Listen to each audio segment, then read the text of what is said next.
Hello guys and gals, and welcome! We're going to be playing some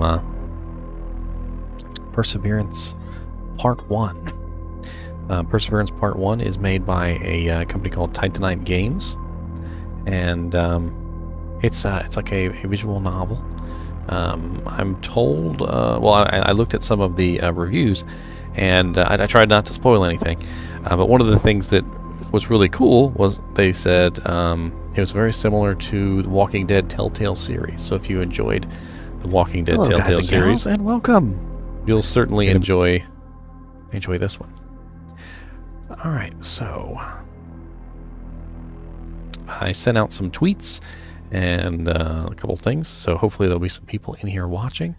If not, I mean, you can always pick it up later. I mean, the reason why we stream these live is because we we like to capture those unique moments where I get scared out of my pants, you know. But anyway, we are going to hop in here in just a minute. Oh, earlier my microphone wasn't on, and I was showing you guys this. This is a cool little keychain from The Shining.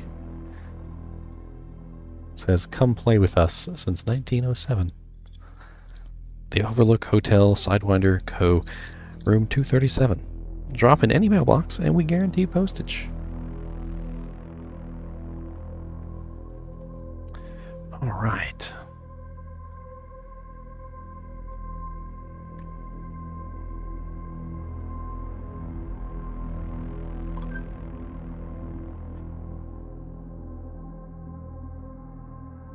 So this is not in the middle of the game. I literally, when I first booted up the game, this is the first scene that you see.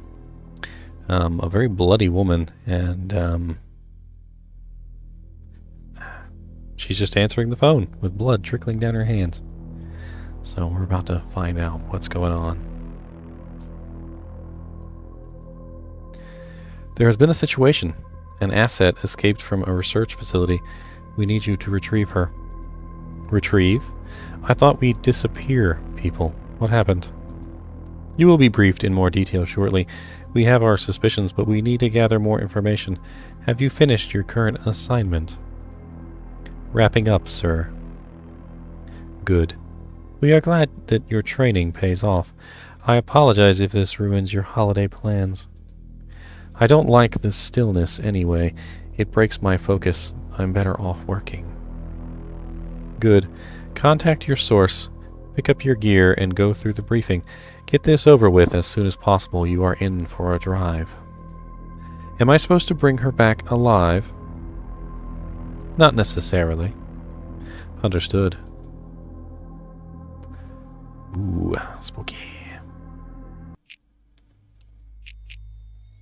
All right. So we got full screen, English. Okay, we're going to turn down the general volume just a bit, but not much. Just want to make sure that you guys can hear me blabbing and screaming.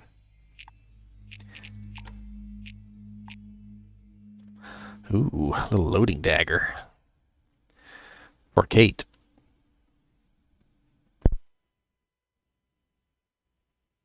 My name is Jack. Don't worry. You won't have to remember it. I'm going to die soon anyway. I don't write these words to be remembered. I just want to explain how we ended up like we are now. How and why the mankind collapsed. How come I was the one to witness it? To be honest, I just happened to be there when things started to get out of control. I was a simple guy. Born in the mountains, always drawn in by the wilderness. But my parents wanted me to go to college. They worked hard and saved money only so they could send me there. I had no heart to refuse. If anything good came out of this venture, it was Natalie.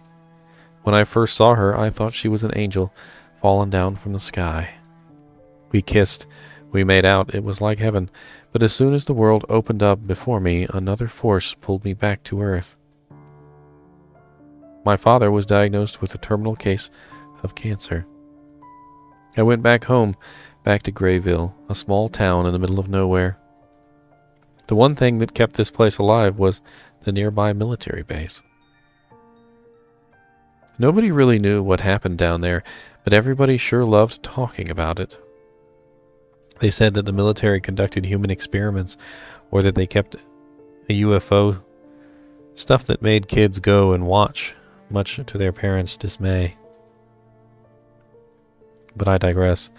What you need to know is, my father died. I was left alone in my little hometown without any education. I couldn't get a job at the base, and the town didn't have lots of offers either. Thankfully, my angel didn't forget about me. Natalie called. I asked her to come, so she did. When I proposed, she gave me a serious look and said, "Kneel before me, man." I looked her straight in the eye and smiled and just kissed her.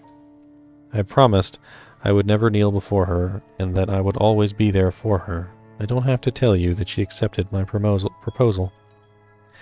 I had to wait for her to graduate. Once she got her degree, I convinced her to move to my part of the world. We got married. She got pregnant twice. In the end, Hope was our only child.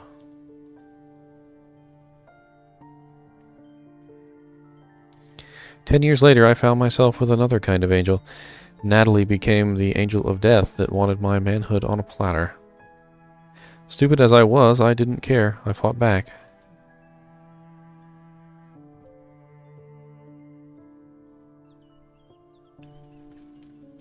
Are you totally out of your mind? Look who's talking. Hope is 11. She's just a little girl. A girl. You know how to recognize one of them, right? Are you serious now? I'm dead serious. I'm not letting you take our daughter on a hunt. Why? Do you really want her to be this clueless, broad, who can't tell right from left, always dependent on others? You're making her a cripple, which she isn't. Jack, she's 11. She still has time to learn how rough the world can get. She's not a child anymore. You should see her when she's out there in the woods. You should see how smart she is and how quickly she learns new things. But I never what? Nothing. Forget it. I can't believe what you were just about to say. You know why I can't be around the forest. You know the whole story. I trusted you with it, and yet you really think I don't want to be around my family, that it's not important to me to be close to you and Hope. That's not what I meant. Screw you, Jack. I followed you back to this place so you could take care of your father's house and his legacy, whatever it is. After 12 years, I still can't figure it out. Can you? I refused to stay at college and work on my MD because I was in love with you. You promised me happiness. I believed you. I believed in you. I'm working my fingers to the bone at the hospital to bring something to the table. I know it's not a banker's job, but I'm doing my best. What's the value you are bringing in? If it wasn't for this falling apart town and its part-time jobs, you wouldn't bring any money to this family. You should have gotten a degree. If you had one, you could get a real job. We could stop worrying about money and the mortgage. We could be happy again. I could be happy again. What are you trying to... I sacrificed enough. I gave you everything. Don't you accuse me of being a bad mother, got it? Nat, you know how I appreciate everything you do, really. I do. I just wanted to teach Hope something useful. Hunting is a good way of bringing food to our table, and... during hard times. When real winter hits, I'll need her to give me a hand from time to time. I'm not letting you teach our daughter how to shoot animals with a gun. You know what? Maybe I wouldn't have to if you had given me a son. There are times when we don't pay much attention to what is really going on. It all comes down to survival. The survival of ego, expectations, and control. The urge to win and gain an upper hand becomes so powerful it makes us blind to the fact that we are hurting our loved ones in the process. Apologize, remain silent, or persist. Apologize. Nat, I'm sorry. No, you meant it. I thought we had left this terrible memory behind us. I thought you were over it. But I was wrong, wasn't I? After so many years, you still hold it against me. Do you hate me, Jack? Nat, you know I love you. Yet you bring it up. You don't care how much it hurts, do you? I'm going now. I don't feel like being around you right now. I know I won't change your mind about the hunting. You'll do as you please. Just be careful with our daughter. She's all I have.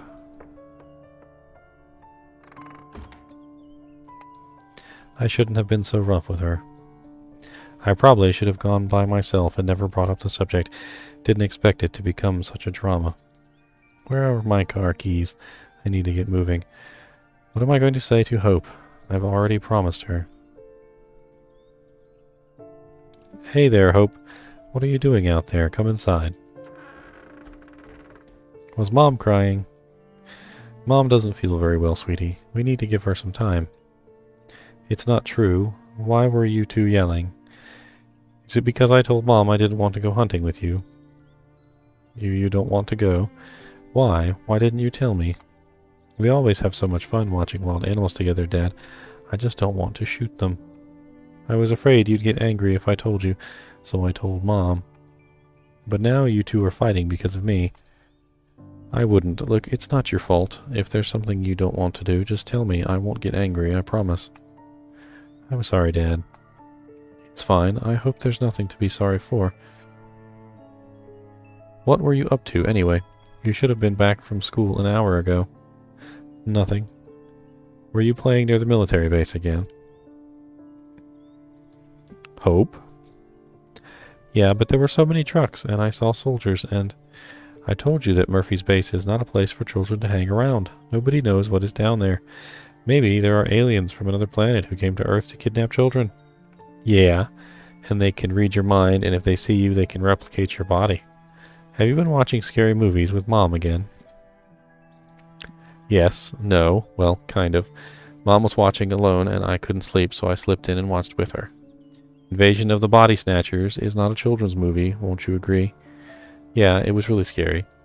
Seriously now, no one knows what kind of operations they're running at Murphy's. What's behind that fence? I know you are smart, so I trust you. Can you promise me you won't go near the base alone? I promise. Good girl. Maybe the aliens didn't see you, or maybe you're one of the replicas. Where's my beautiful daughter? Give her back, you monster. I hope you can hear me. Ha ha ha, Dad, it's me. Ha ha ha. I knew you're in there. I'm coming for you, sweetie. I just need to fight this abomination first. Dad, it tickles. I wouldn't give away everything to bring back those memories with her. I would give away everything to bring back those memories with her. Seeing her smile and feeling the pure love and joy around her. If I was ever truly happy, it was when I was with her and Natalie. Back then, I took it all for granted. I just didn't pay enough attention. Alright, sweetie. I need to get ready for the trip. Can I come? Not this time. I need to take my time and do some thinking. Trust me, it's going to be super boring. But one day, you will take me with you again, right? I don't want to hunt, but we could still go bird watching together or something. Of course, sweetie. I'll take you with me next time. Great. Can I bring my plush rabbit along? Sure, as long as you keep an eye on him. Where is he anyway? I don't know. I think I've lost him again. Have you tried the attic? No, I don't like going to the attic alone. When I come back, we'll look for him together, okay? Promise? Promise. Okay, I'll go look for Mom. I think she's in the kitchen. I wonder what she's up to. She's probably preparing something for you, Dad. You think? Sometimes I wonder why your mom sticks with a clueless guy like me. Because she loves you. How do you know, detective? Because she told me so. I love you too, Dad. I love you too, sweetie. Now run along and make sure you clean up your room before I'm back. Dad? Yes, pumpkin? Do you really wish you had a son instead of me? It's okay, Dad. I'll go see how Mom is doing. I'll clean the room before you're back. As she was walking away, I caught a glimpse of a tear in her eye. I had no idea of the damage I had done that day. I'm still trying to figure out what malign force drove me to act like a bastard to my family. Maybe it was my short temper, or lack of restraint. Maybe it was something else. Having a son had always been my dream. I would imagine teaching him everything my father had never taught me, taking him out into the world, watching him grow, arm wrestling with him and sharing a glass of the same malt, discovering he became a superior man, and feeling proud. But when Natalie got pregnant, I was as clueless as a parking machine. We lost our unborn baby. I messed up and lost my chance of becoming what I had been destined to be, a father to a son. The reason I'm sharing this with you is because I want you to realize that things which really matter in life cannot be bought, borrowed, or made. They just appear and disappear as soon as you stop taking notice. Once they are gone, it's impossible to bring them back. It's hard for me to see Hope like this. I know she wants to look tough when she's around me, which should be more often. I'll look for her plush toy once I'm back. She's very attached to it, and no wonder Mr. Rabbit has been with us since forever. Mr. Rabbit. Woogie has Cory the Ankle Breaker. Chanchula. Wonder where she lost him this time. She gets distracted sometimes. Anyway, I need to get ready. I've got 2 hours drive to make, and it's already getting late. Having a wood house is great, but driving to the country's edge can get tedious. I should drop by Bob's gas station and pick up some supplies. I've made you some sandwiches for the road. Thank you, Nat. I wanted to tell you that I'm really hurt by what you said earlier, but I don't want to talk about it right now. You got me thinking, Jack. Thinking about you, about us, about our future. Nat, let me finish. I realize that I'm responsible for my own happiness and shouldn't burden you with it. I decided. What did you decide? I decided I'm going back to my studies and that I want to get my final degree. This is what I always dreamed of, after all. I remember you mentioned it a while ago, but I didn't think you were serious. Are you? Why wouldn't I? For starters, this is a huge decision. It will impact our lives. Don't you think we should at least talk about it first? We are talking about it now. Listen, I know we aren't on the greatest terms right now, but this is a big deal. I only hope we can talk it over more before any decisions are made, okay? Besides, what about Hope? I trust you, Jack. I know you didn't mean what you said earlier. You were always a good father, and you are still. You will take care of her. To be honest, I realize that I carry my share of guilt too. I found myself competing with you for Hope's love. It's crazy. Yeah. I don't agree with everything you do, but it's life. I guess none of us is perfect. We need to put in effort and make it work. And I know that it won't work if we keep living the same way, away from what we truly want. I want to become a physician, and that's what I'm going to do. Do I get to have a say? Do you want to stop me? I don't know yet. Well, what do you know, Jack?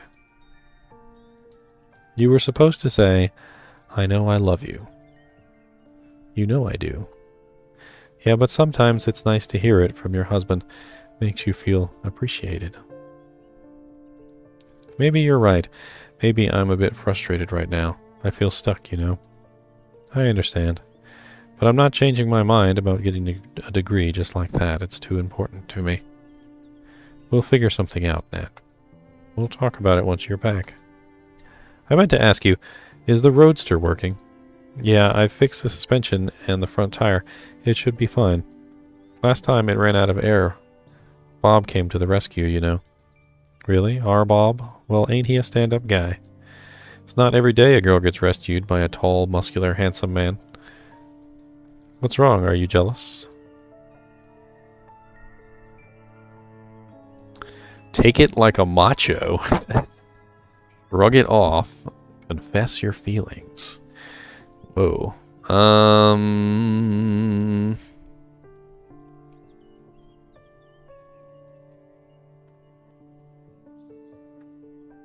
Shrug it off. I thought you were into older guys like our sheriff pal. Yeah, but I'm not into boring guys. Oh, wait. Oh my god, you really mean that? Just kidding. If I had feelings, I might have felt something right now. Fortunately, I don't. I need to get ready. Yeah, I've got to run some errands too. Don't forget your sandwiches. I won't. Thanks, Nat. I love you. I know you do. Jack, call me once you reach the cabin.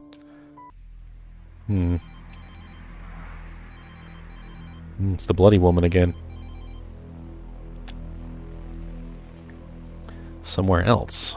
Reporting in. What's your status? The tracking device works perfectly. I'm 15 clicks away from the target. She is on the move, but appears slow and random. Doesn't look like a challenge. Remember your protocol. Do not make a mess. Try to bring her alive, if possible. She might be valuable. Yes, sir. We inform you that there is another asset operating in your area. Should your efforts fail, he will move in. Understood. We are counting on you. Thank you, sir. Friday, Bob's Station. Almost everything I needed was at the cabin, but I had to pick up a few things. I decided to stop at Bob's. I didn't feel like roaming around a supermarket, and besides, it was the only place to buy gasoline in a 30-mile radius. I also liked the owner. Bob wasn't his real name, but it was how he introduced himself. He told me his real name once, but I wasn't able to pronounce it correctly. His shop was the only place where you could score proper booze, and the temptation was firmly there when I clicked too quickly. On the one hand, alcohol would sure help me relax. On the other hand, I have to spend all my money, and I had little to begin with.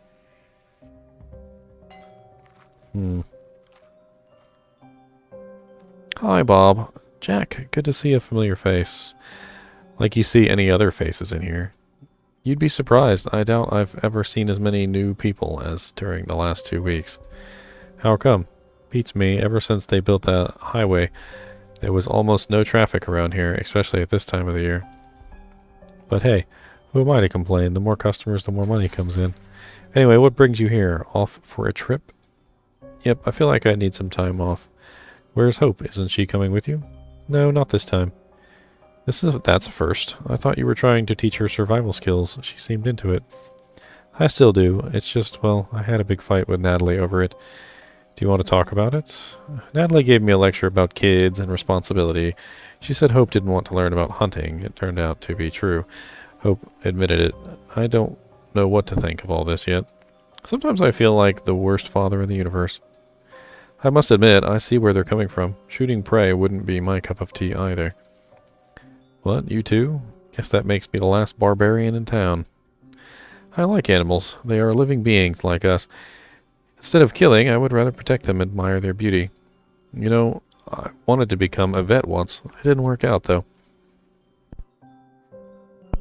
I'm still paying off a painful loan for trying. Hunting isn't only about killing. It's about going back to your primal self. It's about tapping into your true instincts. It actually teaches you to respect nature. Well, maybe. It still ends with the animal dying. I believe you can have another kind of strength. For example, Natalie seems to be pretty strong and capable enough to provide for you guys, even though I doubt she has ever shot an animal. Yeah, about that. Aren't you and Nat getting too familiar with each other? What do you mean? She told me you are her handyman. Just wanted to do a good deed and help a woman in need. A knight in shiny armor. Where's your horse, Chief? Same place yours is. Yeah. What can I get you, Jack? I'll have a lighter, some batteries, and a few of those energy bars. Oh, and a flashlight. Last one I had is dead. Do you have bandages? Sure thing. Great, I'll take one. It's safer to have some. Should I get you the usual order as well? Actually, I think I still have some left in my cabin, but don't buy booze. I think I'll pass this time around. Okay, so just a flashlight, a bandage, some batteries, energy bars. Here we go. Here you are. Thanks, keep the change. Bob? Yeah? You said that there are different kinds of strength in the world. I think you're right. I want my daughter to have all of them. I want her to be ready for whatever life throws at her. You're a good man, Jack. Your heart is in the right place. You just need to find your way. Got to do my best, I guess. Have a good one, man. Bye, Chief. An Indian that doesn't want to hunt. Interesting. Hey, what's up, Valentino?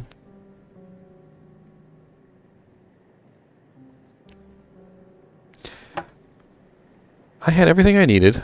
I intended to go straight to the cabin, leaving all the worries behind for a while. I was looking forward to getting away from the issues at home and focusing on something else. As I was putting my supplies into the car, I noticed something strange. A young woman was strolling down the roadside. At first she caught my attention simply because she was coming from outside the town. The longer I watched her, the stranger it seemed. She looked to be around her 30s, but she was dressed more like a teenager. I was pretty sure she wasn't from around here, around the town either. I couldn't figure out what she was doing out there all by herself. Her clothes didn't suggest that she had come for a hike. They were far too thin for this time of year, and she wore heavy makeup. It was smudged here and there as if she had just run away from a bad party. I thought that maybe her date went south and some guy threw her out of his car without warning. She looked confused, but strangely enough, she seemed happy at the same time. I decided I might as well talk to her. I mean, wouldn't you be curious too? Be polite or question her. I mean, I don't really have any reason to be suspicious. She's just a person walking down the road. I mean, my car's broken down before, and I've had to just walk down the road to get gasoline or pick up a new battery. Let's be polite. Hello, miss. Hello, angry mister. Angry mister? What? I'm not angry. My name is Jack. I'm Jane. Is everything all right? You look a bit lost. Well, I guess I am. Where am I? You're in Grayville. Oh, wow. Never heard of it. Is it pretty? Wow. Aren't you a little, worried? How did you get here? I don't know, really. Should I be worried? I have no idea. How come you don't know how you got here? I'd rather not say. It's embarrassing. I don't like that smile. Her smile is very mischievous. That is a very look at her mischievous face. You're a very mischievous lady. Jane. I'd rather not say. It's embarrassing. You can tell me. I might be able to help you. To be honest, I have this condition. Sometimes I forget things, like literally, it's what happens if you live the way I do.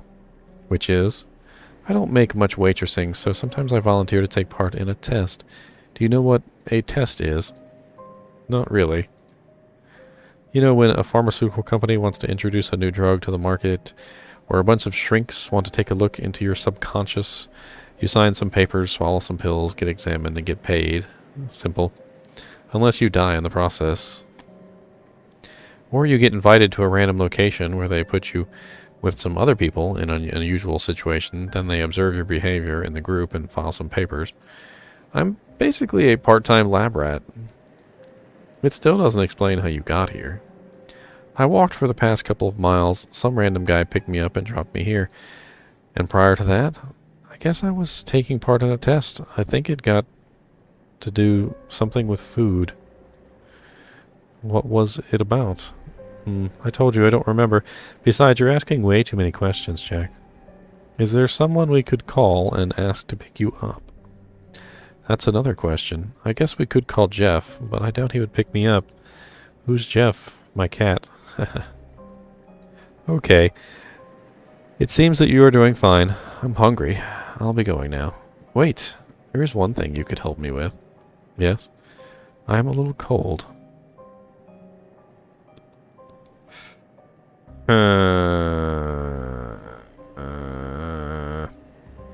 Well, I didn't even have enough money to buy booze, so here, have a jacket. Why not? There's a jacket in my car. Wait here. Here, you can have it. Thanks a lot. I'll borrow it for now, but I'd like to send it back when I get home. I didn't think you are such a kind person, Jack. You remind me of someone. Of whom? I can't remember his name. He was a guy working at the science facility. They were testing some new medicine, and I volunteered. I remember he looked kind of glum, like he was disappointed. He would stare at me through the glass window. I thought it was cute, as if he was too shy to speak. Anyways, would you give me your address so I can send your jacket back? Sure, I'll write it down for you here. Thanks, Joe. I'll send it back with some gifts. It's Jack. Listen, talk to Bob at the station down there and ask him to fetch Hal Gifford for you, okay? He's the sheriff around here. He'll help you. Hal Gifford, got it. Gosh, I'm so hungry. I need something to eat. You'll figure something out. Sure. See you around, Joe. As I watched her walk away, I was pretty sure I'd never see that jacket again. Then again, I wouldn't be myself if I'd just left her like that. It was already getting late, and I still had a long way to reach my cabin.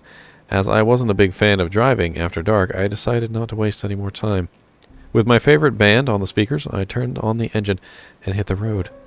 The route I had to take wasn't popular since most of the traffic moved up the highway. On the one hand, it was good for the town with less cars moving through. On the other, little traffic was bad for business, such as Bob's. It was bad for business in general. If it hadn't been for the military base employees, the town would have dried out. A few miles out of town, I saw a woman. She was leaning back against her car, smoking. She appeared relaxed, enjoying the moment.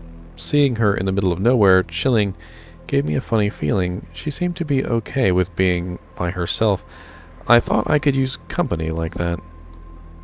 Back then, I assumed she was just another solitary soul passing through, never to be seen again. I began to understand what Bob had talked about, seeing new people and all. For a second, I thought about stopping and enjoying a smoke with her. It's not like it would be cheating or anything, would it? Never mind. Before I had a chance to make up my mind, I passed her and kept on driving. I had no idea what was coming for me. It took me forever to reach my father's land. I was tired and didn't know why. For a second, I thought about the woman from the gas station. What was her name again? Jane? Weird one, that one. I never actually met somebody who got involved in various tests and experiments for a living. The forest had always given me a sense of peace. My father had bought a large piece of land back when he was in his 20s. I wasn't sure what had been his idea for it. If I had known any better, I would have started a plantation of some sort. Or chopped down part of the trees and sold them to the highest bidder. But I knew that there was something else about this place and that cabin. I couldn't put my finger on it, but I was drawn to it like a bee to a flower. 20 minutes later, I finally reached the cabin. Hidden deep in the woods, it was nearly out of reach. It was a place where I could cut off the constant noise. That was exactly what I needed. The sun was down already. I stopped in front of the door to enjoy the silence. That Jane must have been a junkie or a hooker. Probably both. I might have made a mistake by giving her my jacket and address. There's no way she could have just appeared in Grayville out of nowhere. She probably had her pimp looking for her. Her pimp. The sheriff would take care of it, for sure. I wanted to enjoy the forest tranquility, but I couldn't. A dog was barking somewhere in the distance. I thought it was just a stray mutt. After a few seconds, the barking stopped. I let out a heavy sigh and opened the door. I instantly felt the familiar smell of wood and old blankets. Somewhere else.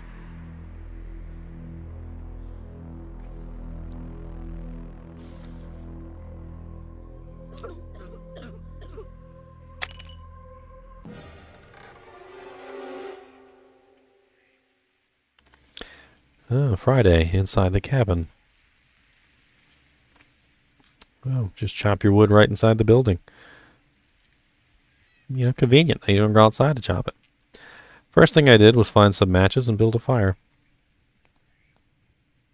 It was a long time since I had stayed at the cabin. The air inside had gone stale. The furniture was covered in thick dust. Judging by the smell, a fungus had crept in somewhere. It felt like home. I didn't have the energy to take care of it. As soon as I got inside, all my weariness caught up with me. I tossed my bag onto the bed and sat down beside it. The worn-out wood creaked under my weight. I thought that I'd finally have a chance to relax. I was wrong. As soon as I sat down, my phone started to ring. The usually cheerful ringtone was now almost painful to listen to. I remember the times when you needed to walk around the house to get a signal. Now these bloody things can catch up with you even in the middle of nowhere. I reached down for my phone and checked the screen. There was a single name on it. Natalie. Right, I was supposed to call her. Was it already time for an aftermatch? I can't say I was ready, But I couldn't simply ignore her either. Hello, Nat. Hi, Jack. How was the road? It was fine. I just got settled. Listen, about earlier. I think all has been said, Jack. Can you please just for a second stop pretending like you know it all? Okay. You are right. I'm not over what happened to us. But all I wanted was for Hope to be happy. I want to spend more time with her. That's why I suggested we go for a hunt together. Did it ever cross your mind to actually ask her about what she likes? Now, the kid is 11. She doesn't know what she's into. I can give her a hammer and a bag of nails and she'll be into carpentry. She's just a kid. It's up to us to show her the options. I think you're underestimating her. She ain't a small kid anymore. You said it yourself. Well, I think you're overestimating her. Yes, we're in a pickle here, aren't we? Yes, we are.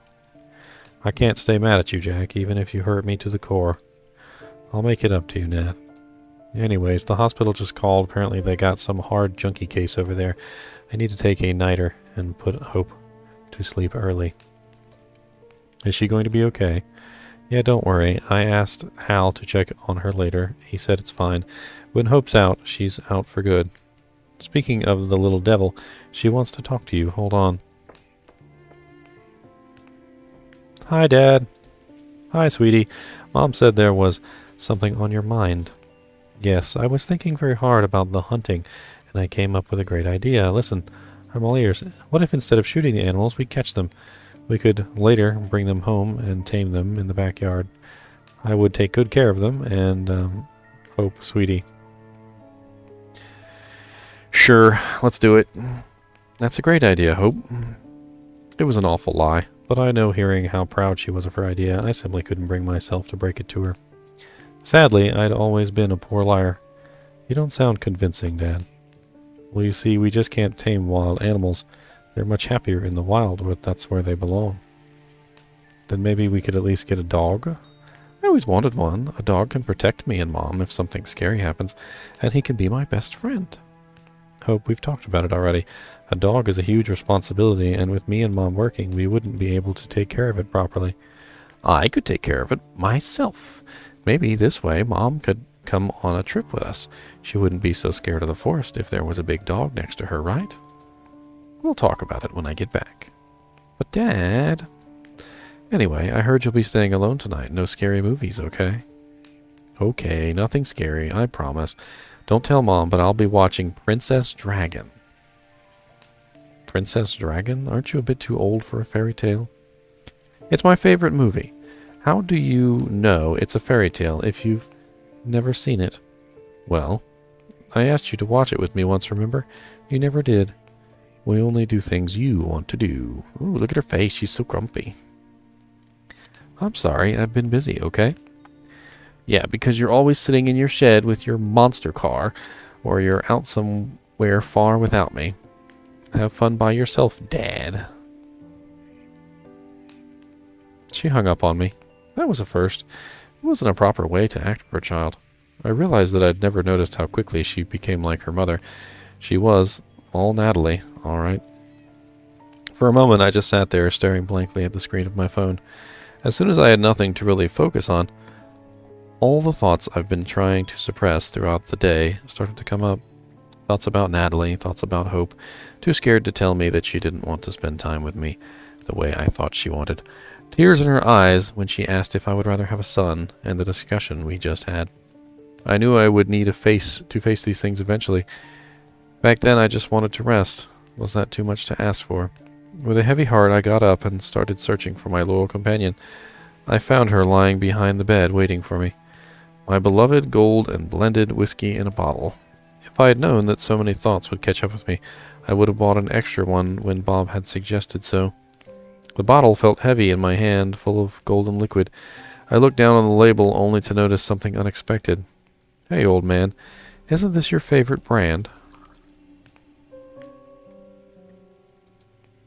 These days, thoughts about my father rarely crossed my mind, so when I saw the label, I couldn't help but smile. How many times have we drunk it together? Twice? Once for my 21st birthday, and once again when I came back to take care of you. You promised to drink with me again when my first child was born. You ran out of time, old man. I knew that if I took a sip, this conversation would go south. That's why I decided to. Go to sleep. That was too much excitement for one day. I didn't feel like indulging myself in a drunken trip down memory lane any longer. Besides, I was looking forward to some quiet time next day. I put the bottle away and dozed off.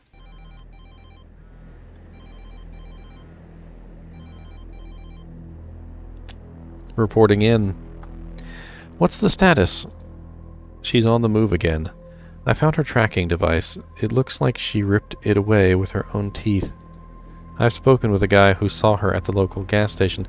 Seems she got tangled up with the local authorities. Nothing I can't handle. This better not influence your schedule. It won't, sir. Good. You have 24 hours to contain the situation. Keep a low profile. Yes, sir. The additional asset has been involved, by the way. Once the target is contained, we will have another task for you. Understood.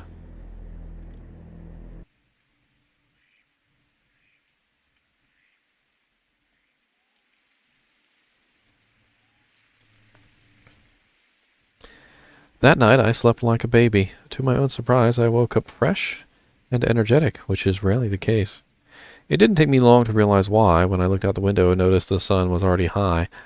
I must have been out for at least 10 hours, which meant I had wasted my first day. No animal I was interested in would be active in the middle of the day. I opened the window to let in some fresh air.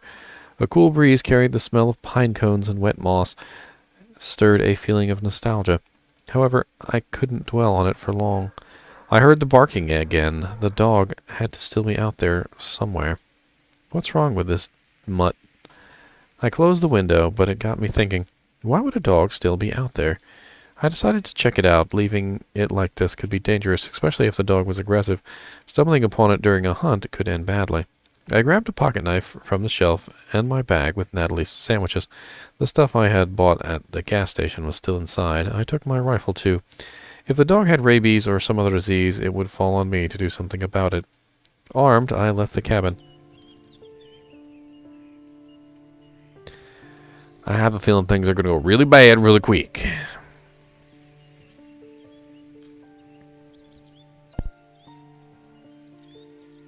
Following the barking was difficult. I couldn't use any of my usual tracks, so I walked into the forest blindly. Whenever the dog was silent, I was left without any clues where to go. So I just waited patiently for it to start making noise again. Can't say I really minded in the end. A chance to spend time surrounded by nature was the reason why I had come here in the first place. Fortunately, but oddly at the same time, it seemed that the dog wasn't moving at all. Like it was just sitting there, barking the whole day. Wandering through the forest took me almost 2 hours. It must have been a long past noon when I finally found it. I had expected many things, but none what I saw. Instead of a stray mutt roaming around, it was a dangerously looking hound tied to a tree. He was a magnificent beast, big and sturdy. I didn't know much about dogs, but even I could recognize a purebred when I saw one. Looked like he had spent at least a couple days in the forest. He was a bit dirty, but still healthy and strong. There was a bloody wound on his neck. The collar must have cut his skin when he struggled to set himself free. Some bastard must have left him here to die. If I laid my hands on the guy who did this... Even just thinking about it made me furious. Someone decided to leave an animal to starve to death like he couldn't leave it at a shelter. And why? Out of shame, because it was a long drive.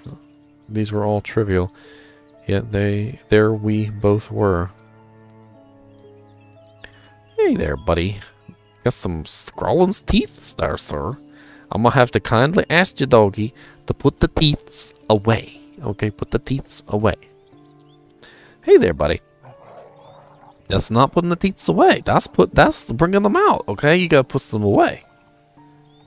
Oh, okay. Easy now, easy. I tried to approach the dog, but it turned out more difficult than I expected. I had to focus on keeping all my fingers intact. First of all, I had to free him somehow. Touching the collar was out of the question. Tinkering with it at this point would cause him too much pain. Cutting the rope seemed to be a better option, but I couldn't do it without getting closer to the dog. I needed to somehow gain his trust.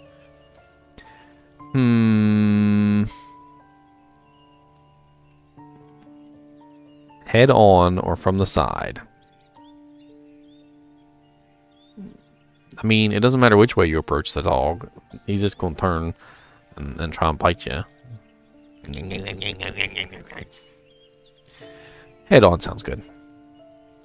With the rope tied to his neck, I could more or less predict how far the dog could reach. That's why I had decided to approach him head on. In the worst case scenario, I would just get out of his range. Grr. It was a poor choice. He didn't attack me, but he definitely felt threatened, for he took a step back and bared his teeth, wrinkling his nose. I could see it in his eyes that he didn't want to fight me, but knew that he cannot run away. If I got any closer, he would snap. Let's avert my gaze or look him in the eye. I mean, usually with animals, they don't like it when you look them in the eye. So, avert my gaze. I didn't want him to feel challenged, so I gave him space by averting my gaze. I was still a little worried how he would react, so I watched him from the corner of my eye, ready to back off if needed. But it seemed that the dog finally gained some confidence, started to wag his tail timidly. Alongside the fear, I caught a glimpse of curiosity. The fangs were still there, but more as a reminder rather than a weapon, ready to be used. He was waiting for my next move. I finally got my chance. We were still far from friendly terms, but that was about to change. I reached for my bag and opened it slowly. The lovely smell piqued the dog's attention immediately. I had something no meat-eater would be able to resist, especially not one that had just spent a few days stranded in the forest. I fished into the bag and pulled out one of Natalie's sandwiches. I'm sorry, Nat. It pains me to do it, but it's a necessary sacrifice. I know you would understand if you were here. With a heavy heart, I grabbed one of the sandwiches Natalie made for me yesterday. It was probably not the healthiest food for an animal, but hey, he probably didn't care. Time for worrying about nutritional values would come later. I ripped the packaging apart and threw its content near the dog. It disappeared faster than I had thought possible. The dog must have been here for days. Wow, you must have been really hungry, huh? Woof. Woof. No worries, there's more of it. I unpacked 2 more sandwiches and tossed them to the dog. With his fangs out of my way, I finally had my chance to take care of the rope. It was a thick one with a polyester core. I didn't know much about ropes, but if I had to guess, I would say it was probably used for climbing or sailing. Somewhere durability counts. The knot used to tie it around the tree wasn't trivial either. When the animal tugged in an attempt to free itself, it only grew tighter. At this point, there was no way to untie it, not without a pair of sharp teeth ready to bite my arm off. I needed to cut the rope somehow. The problem was that I wasn't sure if I was prepared. I quickly recalled all the things I had with me I could use. You brought the pocket knife. Well, an obvious choice. What else is a knife for? Sadly, it wasn't that easy. The knife was pretty dull. Still useful for things like opening cans, but not so much for cutting. With a rope so thick, it would have taken ages before I got even half of it. I needed something else. Well, I'm definitely not going to be able to cut the rope with Natalie's sandwich, nor an energy bar, and the batteries are certainly not going to help me. Neither will a flashlight, so the only thing left is the rifle. Well, shooting through the rope seemed like something that could technically be possible, probably. I've seen it in the movies countless times, but had serious doubts it would work in real life. In the end, I concluded that trying would be a poor choice. Not only I couldn't predict if it would really work, but the sound of shooting would terrify the dog. I thought about that too. Moreover, I could hurt him in the process. I needed to come up with something else. Well, I don't think any of these other things are going to work. No, there's just no way I can use a flashlight to cut. Wait, I have an idea. The flashlight itself was useless to me now, but the light bulb, could be used for various things. Starting a fire was one of them. I took the flashlight apart and picked the bulb.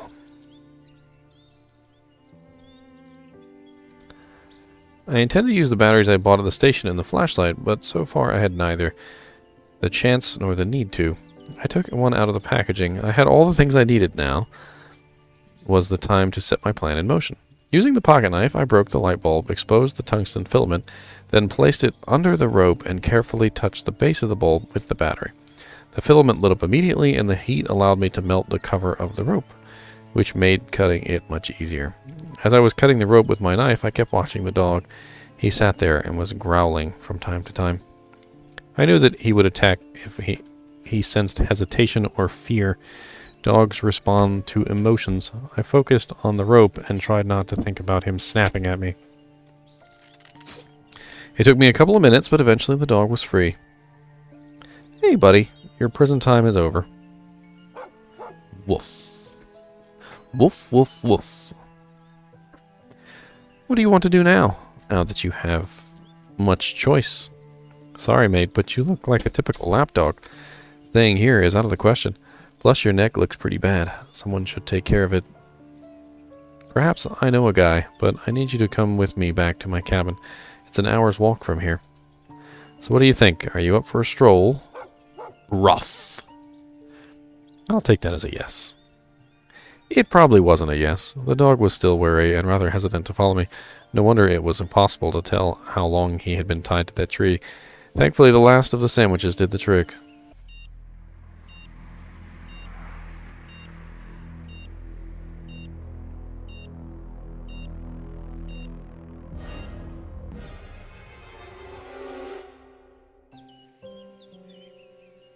I was able to lead the dog all the way back to the cabin. I pulled my phone out and called for reinforcements. I knew how to patch up small scratches, but this guy needed someone more skilled than me.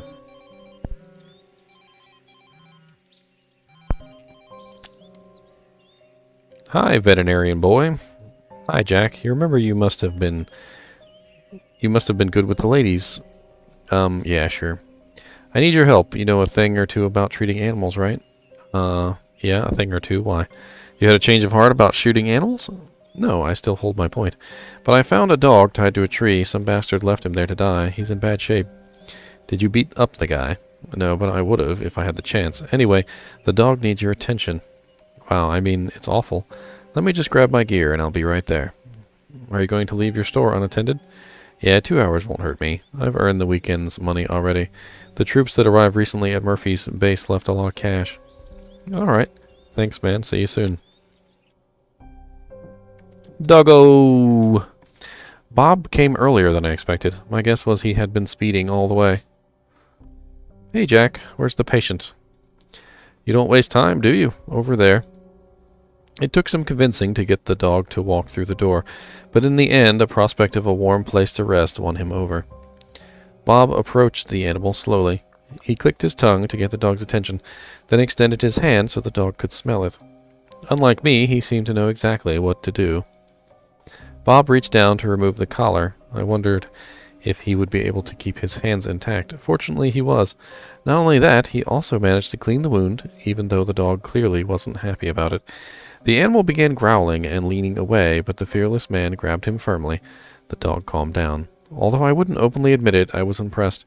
I would have never guessed that a simple guy from a small gas station knew so much about handling animals. To be honest, I used to look down on him. I didn't know why exactly. He had abandoned his studies. He seemed amazingly skilled. I doubted it was because of poor marks.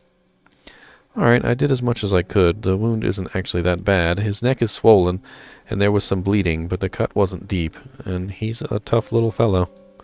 But remember, in the end, I'm not a specialist. You should take him to a professional. Yeah, I know. It's just that there's no vet around here, and driving this fellow back home with that wound would have been pretty hard on him. That's why I called you. Yeah, he doesn't seem to be open to trips with strangers yet. I also brought you some dog food. Well, it would have been nicer if you brought me some extra sandwiches, since I gave the dog all my sandwiches.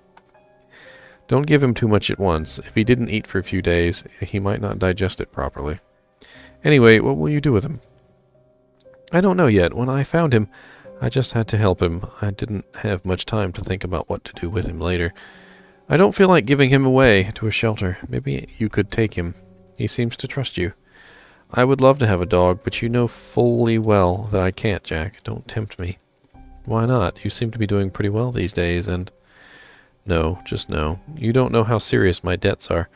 I won't take responsibility for a living creature when I can't predict if I'll be able to pay my own bills next month.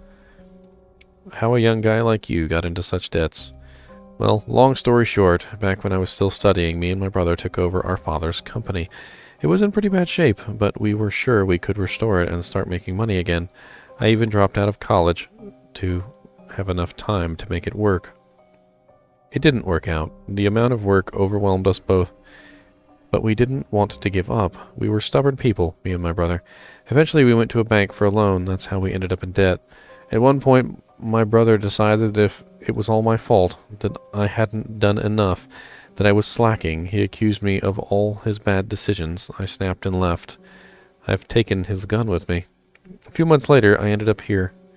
Sounds tough. Yeah, I doubt there is anything worse than losing your close one's support. Sometimes it's better to leave than to manage with a tough person. But hey, it's all water under the bridge, unless my brother comes after me to collect his gun. I didn't know you own a gun. Well, I need to look after my business, you never know. So what do you intend to do with the dog? Actually, I was talking with Hope about adopting a dog yesterday, right before we started arguing. You seem to argue with your family a lot recently. I can sense your anger, Jack. Oh, really? What is it? Does my aura give it away? See, it comes out again. Doesn't matter if you believe me or not. Anyway, Hope accused me of not spending enough time with her, so I was thinking maybe getting her a dog would be a good way of reconnecting with her. Sounds like what she needs is your love, not a pet. A dog would be a good start. I know, but it seems like a good start, right? Sure. Any reason to spend more time with your kid is good. You should give the dog a name. A name. Coming up with a name was always tricky. It would have taken weeks if I was really to think it through. I decided to just go with what came to my mind now. I looked at the dog. He tilted his head. I decided to go with Odin, the Norse god of war, victory, and hunting. It was a good, strong name. I'll name him Odin. It fits him well. By the way, Jack, there's one more thing I need to tell you. Don't tell me you and Nat have an affair. I would have to shoot you right here. Please don't. I still got my debts to pay off. What is it, then? There was this chick at the station asking for Hal. She said she knew you. Oh, yeah, no, I mean, she's just a chick I met. I wanted to help. She seemed out of place. At first, I thought she was some kind of junkie. She gave me this really weird feeling. She was shivering, too. Anyway, Hal took her to the station, so she's not my problem anymore. But that's not all. Another woman arrived last evening asking for that chick. There was something about her I couldn't quite put my finger on. And boy, was she a stunner. You should have seen her. She was like a lean doe. What was I saying? The other woman? Oh, yeah.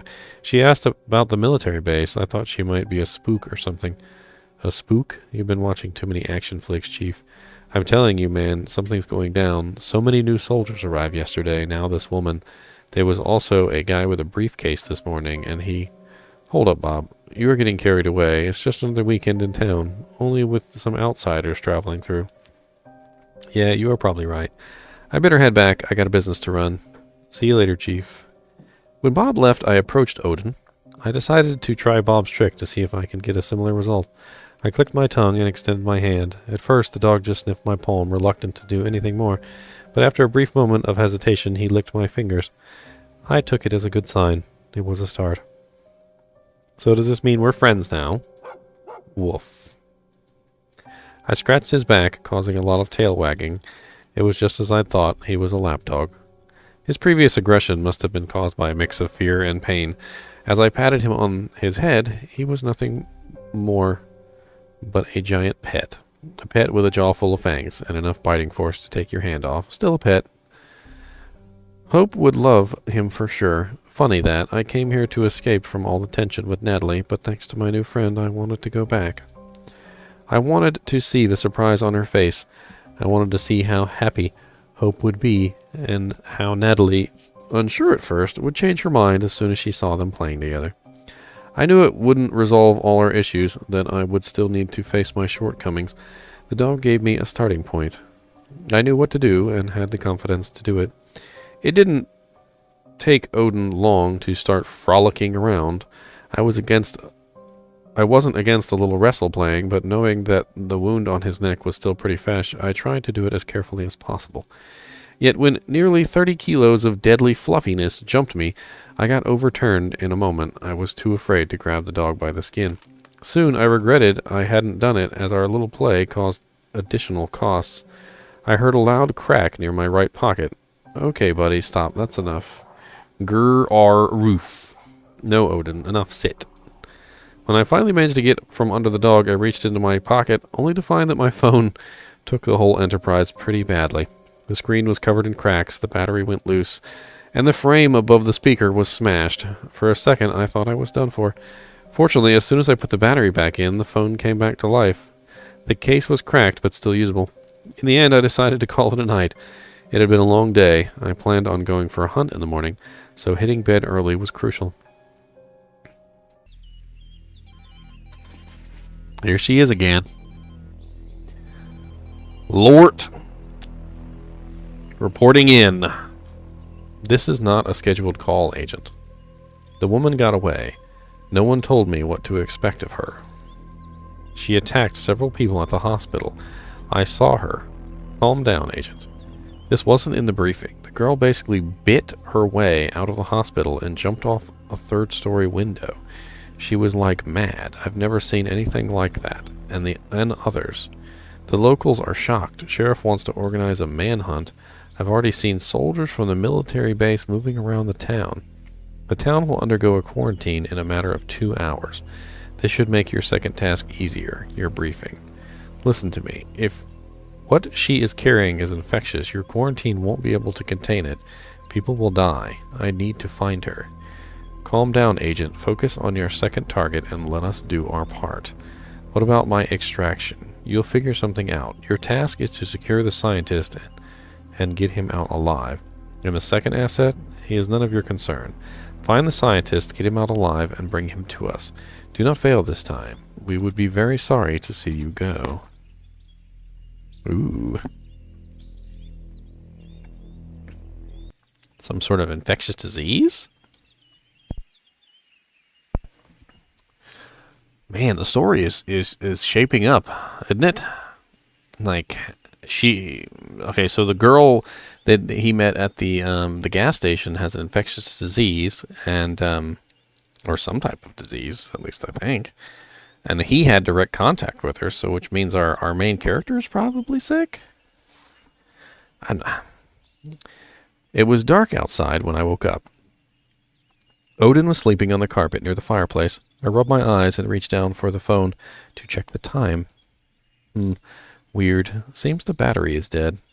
I was pretty sure it was around 40% the evening before. It seemed impossible to have discharged overnight. I must have forgotten to turn it off overnight. There was nothing I could do about it. I plugged the charger in and went to wake up my new friend. Hey, buddy, are you in for a hunt? Ah. Come on, you'll like it. I could use some help. I think you're up for it. Woof. That's more like it. To be honest, I had no idea if taking Odin was a good idea. There was a pretty big chance he would scare all the other animals away. People often hunted with their hounds, but you needed to know how to train your dog for it.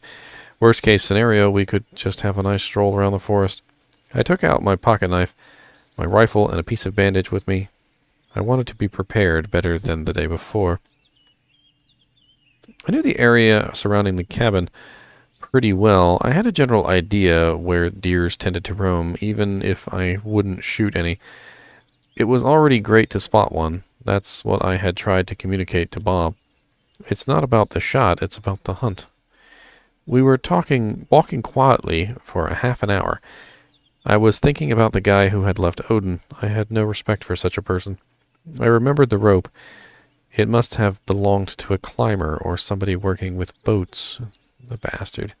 Suddenly Odin stopped and started sniffing around. I knew he must have caught a trace. I had a feeling he was a real predator after all. I decided to trust his instincts. A dog's sense of smell could guide you to places you would otherwise miss. He stood still for a minute, focused on one direction. He began to growl, but I couldn't see anything. The dog began to run. I struggled to keep up with him. I was trying to guess what we both were up against, a bear or a deer or something else. However, what I saw was a person. A young man in a blue sports jacket and baseball hat, silver carabiners at his belt rattled as he walked. Compared to me, he made a hell of a lot of noise. I had never seen him before.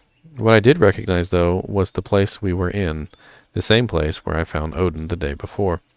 Before I had a chance to connect the dots, all hell broke loose. The two of us weren't the only people around. There was someone else, someone I didn't expect to see again. It was the woman from the gas station, Jane. She was moving extremely fast. She ran up to the unsuspecting guy and jumped right on top of him, knocking him down. She leaned down toward his arm, and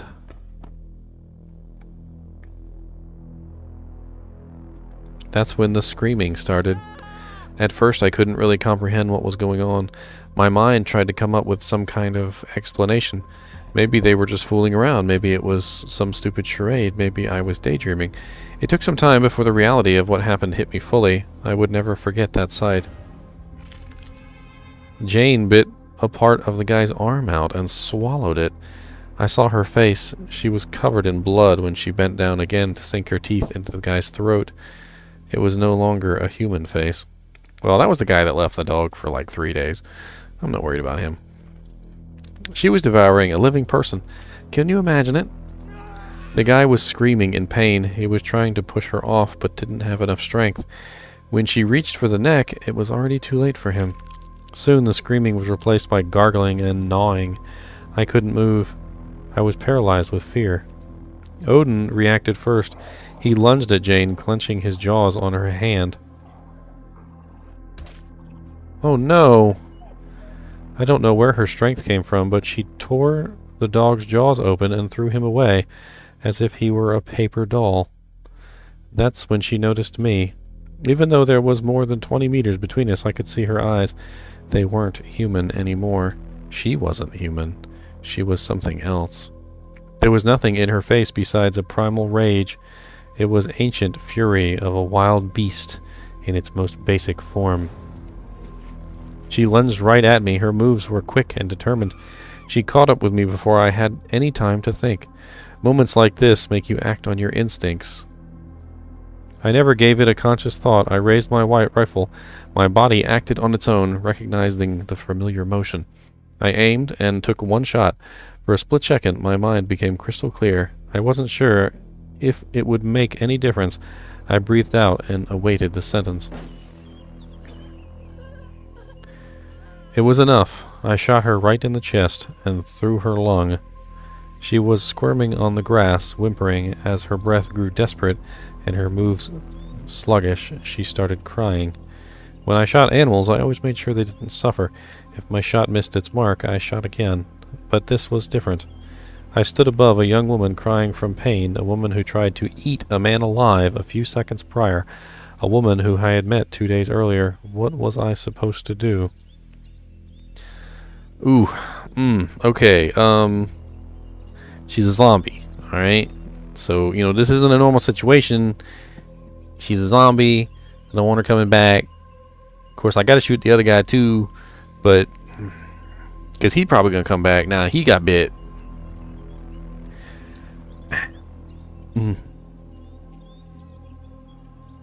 Shoot her again. I couldn't stand the sight anymore. I reached for my rifle and took aim. As I looked through the gun sight, our eyes met again. This time was something was different. She was calm. It looked as if her eyes begged me to end the pain. Those weren't the eyes of a beast anymore. It was her. I couldn't bring myself to speak her name. The shot broke the dead silence of the forest. I'm not sure how long I was still, staring at her empty eyes. They were mesmerizing. At one point it came to me. It was the first time I'd ever shot another human. I was a murderer. I killed a person. It didn't matter why. I ended the life of somebody who had a family, who had friends and dreams. I took it all away. I threw up. As I was struggling to catch my breath and get a grip on myself, I remembered that Odin was still out there. I had to find him. The first thought that came after was Natalie. I touched my pockets, feeling for my cell phone. I need to get back to the cabin. As I decided to head straight back to the cabin, I heard a quiet whine. I looked around frantically, searching for Odin. He was nearby, whimpering softly and licking the face of the now dead man. I wondered if that was his former owner. If so, what was he doing here? Had he come to end his unfinished business, too afraid that someone would find out? Or maybe he had a change of heart and came to get his dog back. Guess we'll never know. I had called out to Odin and started running back. He followed me, limping. After getting hit like that, it was no wonder. I had no idea what was going on and why that woman attacked me. The only thing I knew for certain was... Dang it. I had to make sure she was safe. There was no time to waste. I picked up my pace. The sight of the massacre was still fresh in my head. With all my might, I tried to think about something else, but the memory of blood and torn-out fragments of flesh was haunting me relentlessly. It was like a horror movie playing over and over right in front of my eyes. My stomach turned upside down whenever I thought about what had happened. I could picture Jane's eyes staring back at me when I had taken the shot. I knew it was the right thing to do. It had to be. I had shot a young woman point blank in the head. There was nothing I could have done for her at that point. She was dangerous. I saw what she had done to the other guy. She came after me like an animal. It was either me or her. I was the one with the rifle. Deep in my mind, I thanked God I was grateful that she wasn't as young as she wanted to appear. I wouldn't bring myself to shoot a child. I couldn't stop my hands from shaking. I clenched my teeth and tried to focus. I thought about having myself some whiskey, but I wasn't sure if it would make any difference. I needed to talk with somebody. I needed to talk with Natalie. God, I missed her. My hands shook when I reached for my phone. I unplugged it from the charger and pushed the power button. I wanted to make the call immediately, but as soon as the phone came to life, I got flooded with messages. Missed call, missed call, missed call, voice message, missed call, missed call. There were at least a dozen of unread messages. They're all from yesterday. How was it possible for me to miss so many calls? When I looked back at that phone, I realized how. Back when I was playing with Odin, the screen wasn't the only thing that got smashed. I must have somehow damaged the speaker. The phone must have been constantly ringing. I just didn't hear it.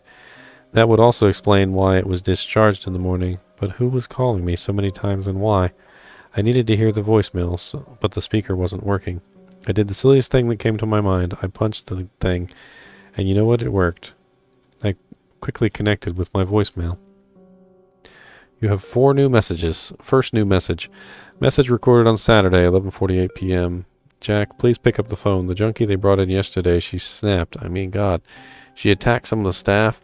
There were only 3 of us. Another nurse, the doctor. Jacobs got bitten and scratched. I've never seen anything like it. I'm okay, but she jumped out the window and vanished. I'm worried about Hope. I'll be heading back. Call me soon. I need you. I need you so much. Please let me know you're all right. Second new voice message. Jack, pick up the phone, please. Why didn't you call me back? You need to get back here, Jack. The people I've told you about are getting worse. Some of them got a terrible fever. One got really aggressive, and we needed to sedate him. Something's not right. Please call back as soon as you get this. I'm scared. Great. We got a zombie apocalypse now. Third new message. Message recorded on Sunday. Jack, I can hear gunshots in the hospital. I need you to get back right now. I'm so scared, Jack. Oh no. Ah. Fourth new message. I'm coming for you, Jack. I've left Hope with stay where you are. The signal. The message ended abruptly. Then it hit me. Sunday, 4:56 was 3 hours ago. All of this had already happened, and Natalie was on her way.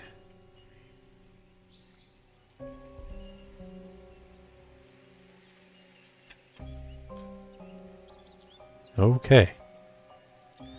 I hope she didn't get bit. Natalie. Don't be turning into no zombie on me, Natalie. After the voicemail stopped playing, I just stood there staring at the screen. I guess I needed a moment to process what had happened. As soon as I snapped out of my stupor, I knew that I had to find Nat. Nat, what? My first instinct was to call her, but my phone had had enough.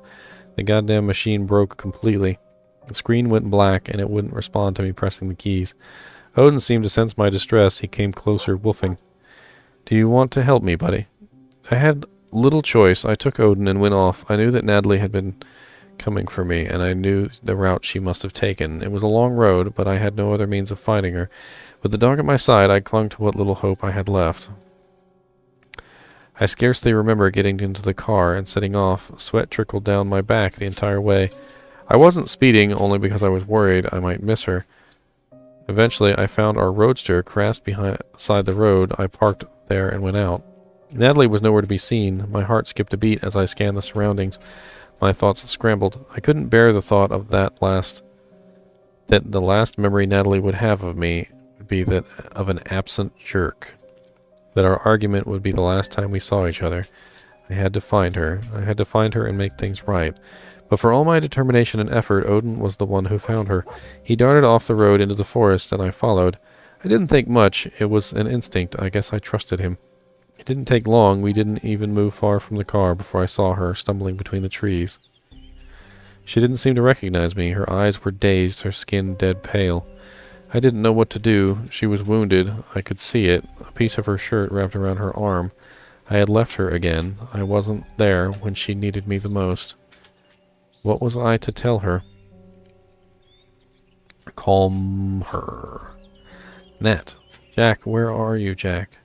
Natalie, I'm right here. It's going to be all right. I'm here. I cradled her. She shook in my arms, but calmed down a little. Jack, is that you? Yes, it's me, sweetie. I'm so sorry I broke the car. Forget about the car, silly. Everything will be fine. I could see her shiver. First, I thought it was because of the car crash or her wound. Then the realization hit me. We were in the middle of the forest, the place that Natalie truly feared, yet she still came here for me after all I'd said and done. She was an angel of courage. What happened? In the hospital, you wouldn't believe me.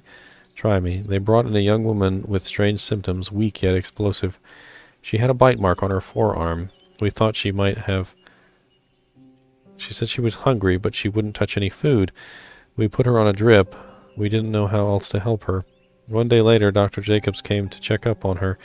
She snapped. She scratched and bit him and the nurse who tried to restrain her. She dashed out of her room and attacked several other patients. When a security guard tried to shoot her, she jumped out of a window from the 3rd story. Then she fled. I have no idea what happened to her. We took care of Dr. Jacobs and the patients, but things got weird. I felt queasy. I didn't like where it was going. Still, I had to ask. Weird how? They got a terrible fever. We couldn't bring it down. And sheriff declared a manhunt. He mobilized officers. I think the military got involved too. They set up checkpoints. For some reason, it seemed like they're trying to keep people in. Then there was that woman.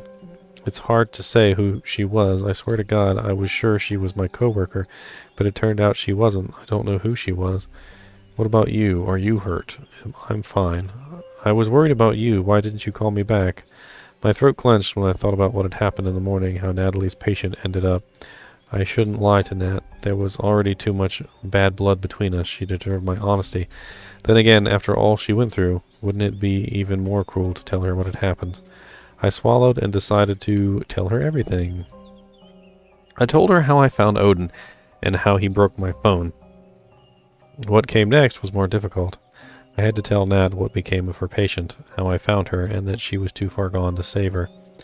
That I had to shoot her in self-defense. If Natalie had been pale before, she was sickly. I didn't know if it was because of what Jane had turned into or because of what I had done. At any rate, it wasn't the worst of it. Natalie interrupted me only once. God, I didn't think. How could that happen? I have no idea. It was as if she turned into an animal. But she was human, Jack. Only just hours ago. I know, Nat, but listen, I didn't have a choice. I had to defend myself. I understand. She attacked me, Nat. Not the other way around. Remember that.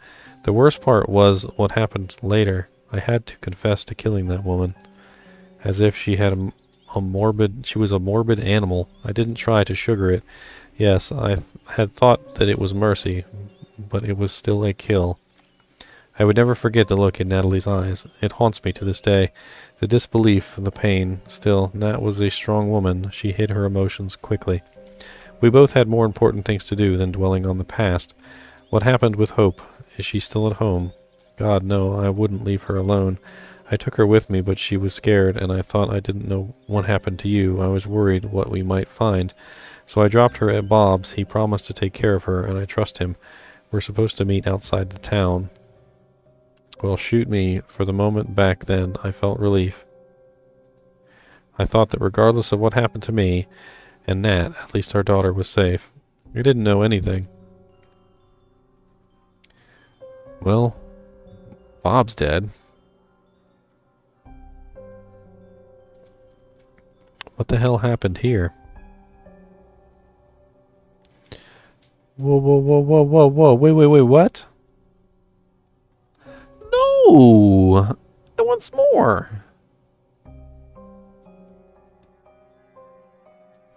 Bob? What happened to the Hope? Where's Hope?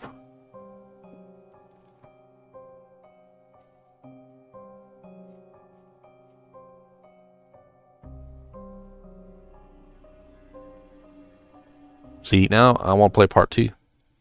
I'm going to play part 2. We got to play part 2. Where's part 2? Can't just leave it on a cliffhanger like that. So, the story up till now is basically, a zombie story, I guess.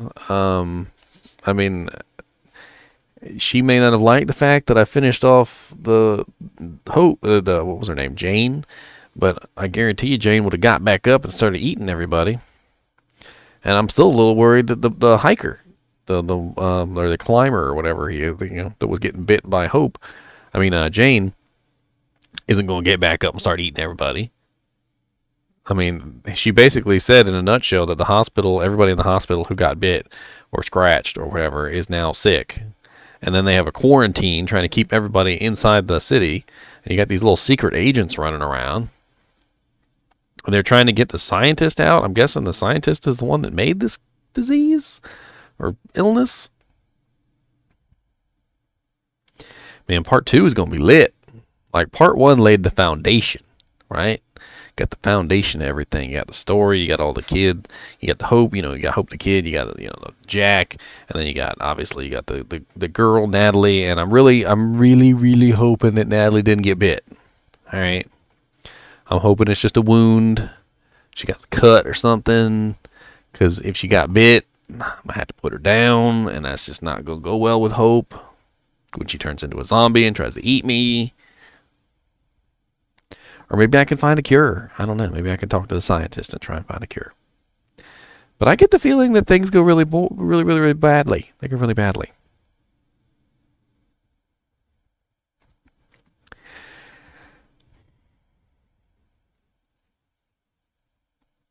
Well, guys and gals, I really like the game. I really do. If you are interested in playing this game, it is for sale on the Steam, on PC. I do have the links to part 1 in the description, and then I also have the link to part 2 in the description that has some trailers. And you know what? I think that might be a fun thing to do here. Let me see if I can pull up part 2, and we'll look at some of the trailers and just to get a little sneak peek, a little bit. All right, and I'll put it up on here so we can all see it. All right. All right, pause that. And I'm going to pull OBS up here. Give me just a minute. It's going to take me a second.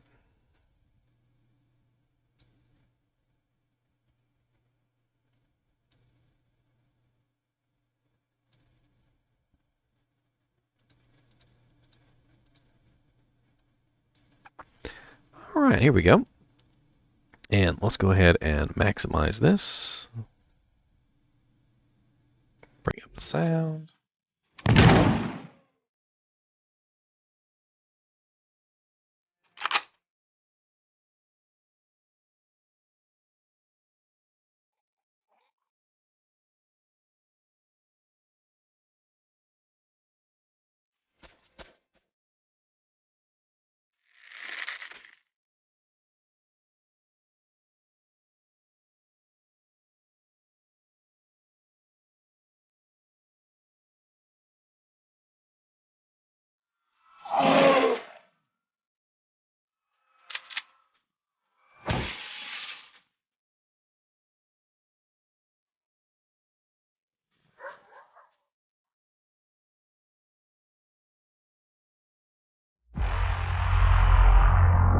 Ooh, Perseverance Part 2. Alright, so we got, what, another little thing here? Let's watch that one too.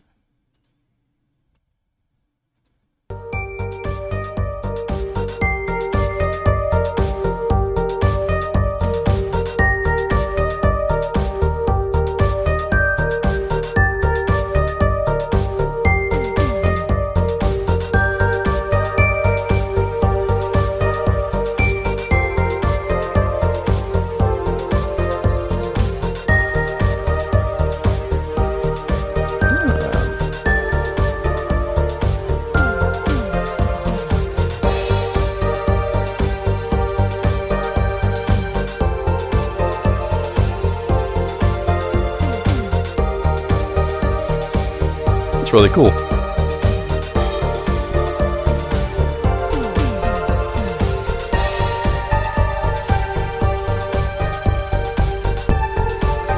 It's like a live Photoshop.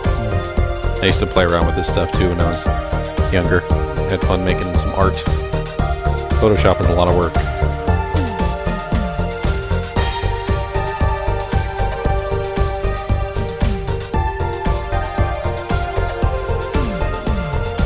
Put some highlights in her hair.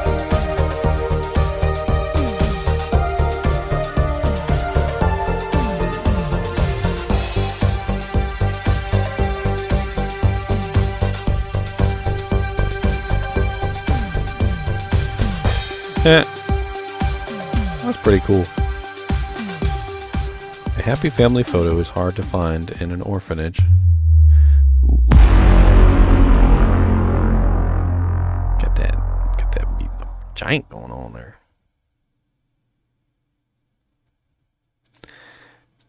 So we got a couple photos. Oh man, zombies galore.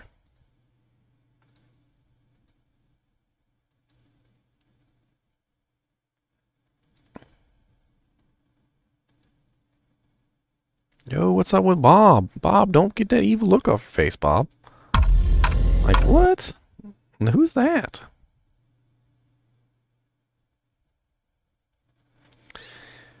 Well, y'all, I hope you enjoyed this episode of Perseverance Part 1. And we are definitely going to be looking forward to Perseverance Part 2. If you caught this from the end, you know, pick it up from the beginning. It's definitely a very interesting story. I really want to play part 2 right now, actually. But I'm not going to really have that chance until it comes out. But when it does come out, you can be sure that we are going to pick this up here. And we are going to play part 2 because we want to find out what happened to Hope, Jack, Natalie, why Bob has that evil look on his face. I don't know, Bob, why you have that evil look on your face. It's a little worrying. I don't know. Maybe you turned into a zombie. Maybe you're just an evil person. I don't know. But Bob, you better have taken care of Hope. Okay, that's what's important. You got Hope. I don't know what's wrong with you, but Hope is under your care, and you better have done a good job, or else Jack's coming for you. All right, Jack is coming for you.